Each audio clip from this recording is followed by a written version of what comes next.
কোন আমরা ওয়াকাফ সংশোধনী আইন যে 2025 বাতিল হয়েছে এটার প্রতিবাদে কলকাতায় একটা মিছিল করেছিলাম। সেই মিছিলে যাওয়ার পথে ভাঙড়ে কলকাতা পুলিশ আটকে দেয়। সেই সময় বচসা হয়। সেই বচসাকে কেন্দ্র করে বেশ কিছু ছেলেকে গ্রেফতার করে এবং সেখানে পুলিশ আমাদের নিরস্ত্র নাগরিকের উপরে মারধর করে, মাথা ফাটায়। এই ভিডিও ফুটেজ আমাদের আছে। তারপরে বিকালে সোনপুর বাজারে একটা প্রোগ্রাম হয় এই ওয়াকাফ সংশোধনী আইন বাতিল করার জন্য। ওখানে যারা মিছিল নিয়ে আসছিল পুলিশ তাদেরকে আটকায়, তাদেরকে লাঠিচার্জ করে এবং তার পরে আমরা দেখতে পাই পুলিশের কয়েকটি গাড়িতে আগুন লাগিয়ে দিয়েছে। সেটাকে কেন্দ্র করে আমাদের অনেক ছেলের আইএসএফ এর অনেক ছেলের ছেলে নামে অনেক মিথ্যা মামলা দিয়েছে। আমরা বারবার বলেছিলাম যে আপনাদের কাছে বাজারে সিসিটিভি ফুটেজ আছে, আপনারা সিসিটিভি ক্যামেরা লাগিয়ে রেখেছেন, কারা আগুন লাগাচ্ছে ওই ভিডিওটি পাবলিক করুন।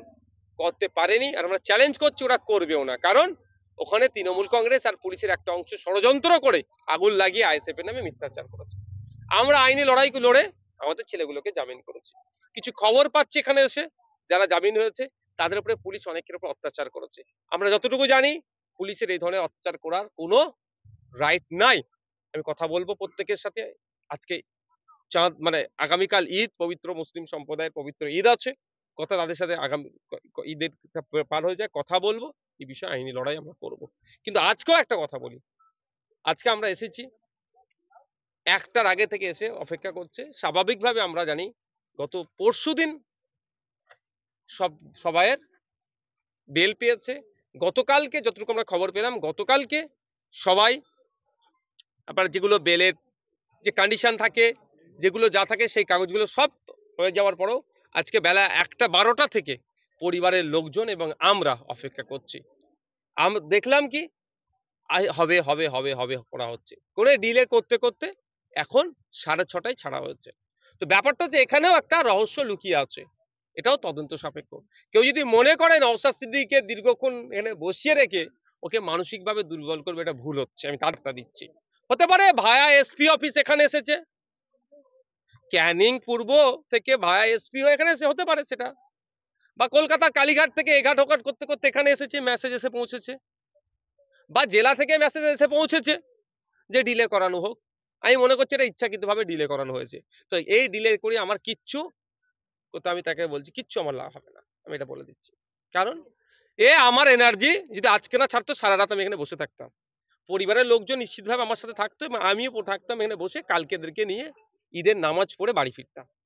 কিন্তু আপনারা বলুন একজন দায়িত্বশীল অফিসারদের কাজ কি হবে? প্রত্যেকটা মানুষের ধর্মীয় সেন্টিমেন্টটাকে কিন্তু সম্মান দেওয়া দরকার, যে আগামীকাল মুসলিম সম্প্রদায়ের পবিত্র ঈদ, সেক্ষেত্রে আমরা যত তাড়াতাড়ি সম্ভব এটা রিলিজ করা। তার পরিবর্তে আমরা কি দেখলাম যে ইচ্ছাকৃতভাবে ডিলে করিয়েছে। আমার কাছে ডেটা আছে, এই যারা অফিসার এখানে আছে না, এই অফিসারকে প্রশ্ন সম্মুখীন করার মতো ডেটা আছে।